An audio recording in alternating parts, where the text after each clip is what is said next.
todo tipo de problemas. Las privatizaciones fueron su gran caja chica, la fuente de su clientelismo. Vendió el país a precio de huevo roto, subvaluó empresas, nos dejó sin sectores estratégicos y descapitalizó el país, porque a los postores les dejó carta libre para hacer y deshacer a su antojo.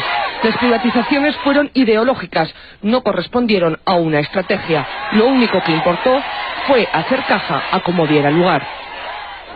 Y esto es lo que se vendió: electricidad 68%, agricultura 35%, de la minería se vendió el 90% de las empresas estatales, el manufactura el 85.5% y de hidrocarburos el 68%.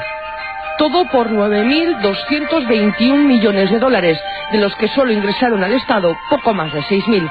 La diferencia en gastos varios, impuestos, pago a burocracia dorada, saldos de empresas que no pagaron.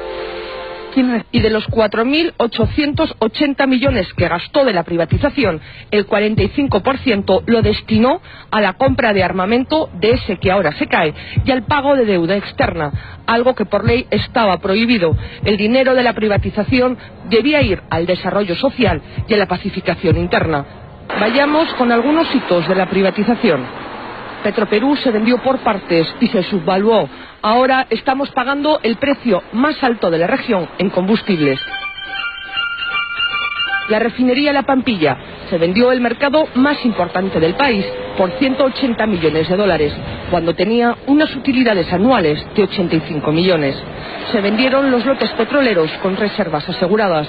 Se vendieron los grifos uno a uno, como si fueran papayas. En concepto de alquiler, daban al Estado 38 millones de dólares anuales y se vendieron por 78. Otra filial de Petroperú, la naviera transoceánica, es otro caso de subvaluación. Los buques que tenía estaban en buen estado y estaban valorados en 85 millones de dólares, pero la CEPRI valoró la empresa en 21 millones de dólares. Nos quedamos además sin transporte nacional de combustible. Otro caso clamoroso es Solgas, también filial de Petroperú. Se vendió por 7 millones de dólares, cuando solo su edificio principal estaba valorado en 5 millones de dólares y tenía unas utilidades anuales de 2 millones. Esto fue en 1992. 4 años más tarde, en 1996, los que compraron a este precio la vendieron a Repsol por 50 millones de dólares. Aquellos que argumentan que la venta de Petroperú, Centromil Perú o Ciudad Perú generaría inseguridad en la defensa de la soberanía nacional, pienso que no conocen los hechos, es todo lo contrario. Cuando Fujimori quiso reaccionar ya era demasiado tarde. De Petroperú solo quedaba la chauchilla. Aeroperú fue otra de las perlas de la privatización.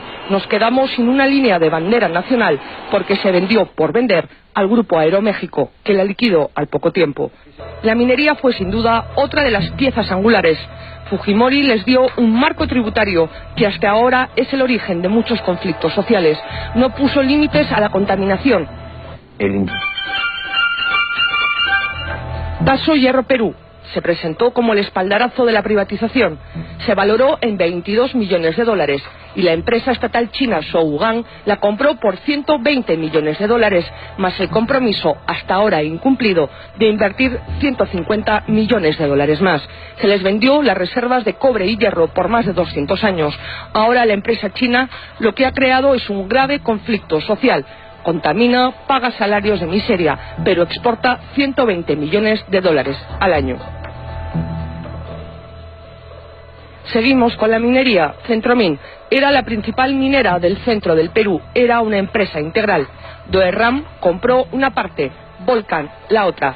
En los dos casos no pagan casi impuestos, contaminan, no han cumplido con sus compromisos de inversión y tienen utilidades millonarias. Se vendieron a precio de risa. Por ejemplo, el yacimiento de Cerro de Pasco se pagó 61 millones de dólares cuando tenía utilidades de 20 millones al año. Nosotros evitamos y hemos tomado en este momento el local a fin de evitar que en este gobierno, que ya está en las postrimerías, se llegue pues a una coligación a entregar pues a unidades estratégicas que son de interés del país. Minero Perú también se regaló. Solo un ejemplo, por el yacimiento de cobre de Quellaveco se pagó 12 millones de dólares y el compromiso de invertir 2.800 millones más. Y hasta ahora solo se ha invertido 70 millones. La misma empresa que compró Quellaveco pagó por un yacimiento en Chile, que era la tercera parte, 180 millones de dólares. Y además se privatizó la luz, el teléfono, vendimos la carne y nos quedamos con el hueso. Hizo del país una combi, nos llenó de carros de segunda, trajo las AFP sin condiciones. Definitivamente fue el hombre guantán, obertura transparente, fondo triturado. Él sí que cumplió con perder una oportunidad histórica. Al fin y al cabo, era un japonés sin respeto por el país que lo acogió. Increíble, ¿no? Qué sensación la que uno tiene después de ver esto. Para contarles una anécdota, Aeroperú se vendió en 19 millones de dólares. Solo las rutas de Aeroperú, solo las rutas, costaban 120 millones de dólares. Los tramposos mexicanos, los mafiosos mexicanos que la compraron, encima la usaron para lavar dinero y luego la cerraron. Yo quiero decirle al señor Kuczynski que él está debatiendo conmigo, no con mi padre. Muchas gracias.